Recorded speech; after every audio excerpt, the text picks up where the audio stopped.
Hello, my Inventor Supreme Malcolm Lovejoy, Lovemonger here. 5 minutes of love for your day. I hope you're feeling lovely. I went out and got some things done. Ate some chips. Had a snack. I hope you had a nice breakfast, a nice lunch, and you're treating your body good. I hope to treat your mind and heart good with a little more reading from Seductress. Yeah. We were talking about the snake goddess yesterday, and how the snake goddess is a new incarnation of the goddess archetype. Let's continue. Her snakes, which undulate up her arms and in some cases enwrap her entire body, signified a wealth of divine powers to the ancient Minoans. It was a seminal symbol for the goddess, incorporating her vital energy, regenerative, maternal consolation, sexuality, and almighty wisdom.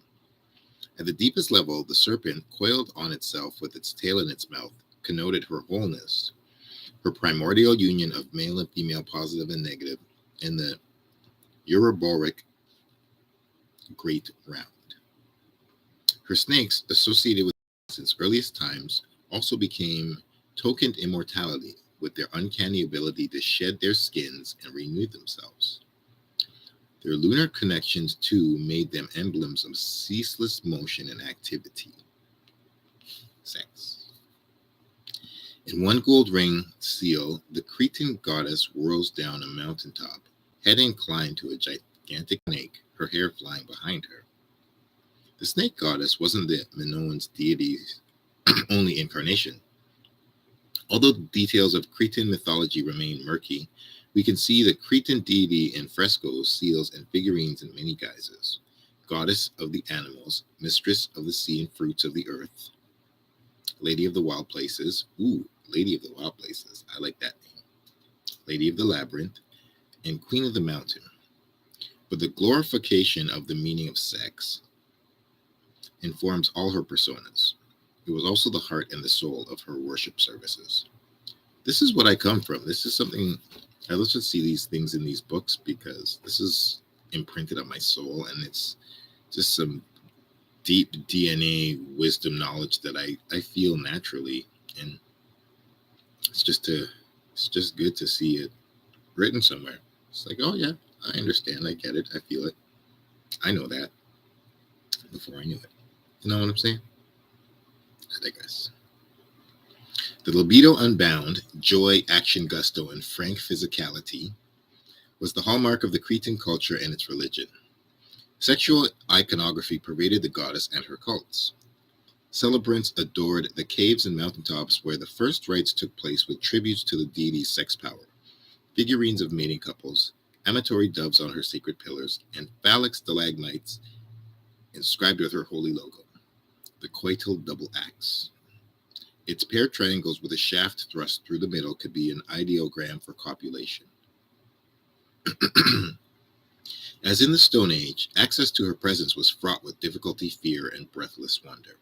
Initially, votaries navigated cave passages or scaled steep mountain crags to reach her altars, and later simulated this tortuous path in the labyrinthine design at the Palace of Knossos.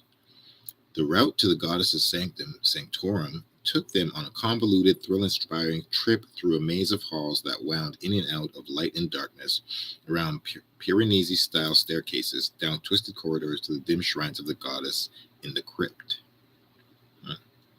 Is this why people feel the need to not be so slutty?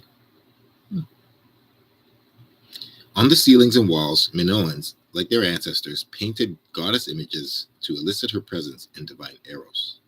Art, for the Cretans, merged indissolubly with ritual and was both the first attempt at naturalism and the most inspired of the ancient world. Cool. Every fresco pulsates with the divinity's cosmic elan and generativity. Dolphins leap, flying fish cavort in gravity-free space, blue monkeys pick flowers, deer bound over rocks. A Cleopatra-style priestess sways back to pour libations on a trussed bowl while a man pipes furiously in the background. Just as the snake goddess was the one in the many, So a variety of ceremonies honored the divine feminine in ancient Crete.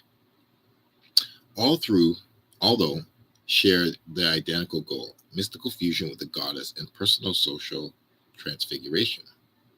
Through through cultic magic, they sought to tap her principle of life energy and reanimate the world to seize rebirth from the jaws of death. The snake goddess idols, with their stoned, bugged out eyes, raised their arms in a gesture of epiphany. Reincarnation, holy madness, rhapsodic self abandon. These were the aims of every religious rite. And don't forget, in the beginning, religion and sex, the same thing. So, yeah. I hope you have a lovely day. Until the next time. There's more. There's more of this chapter. How much further are we gonna go? I was originally promising myself to just to 16 more pages in that before we get to the end of that chapter. But I was originally promising myself to do 5 minutes of love for the entire month of February, and we're now at the 28th day. So thank you to everybody who will read this and listen to this in the future.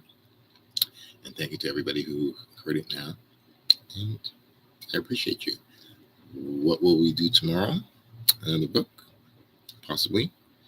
A magazine? Possibly. Something else? I don't know.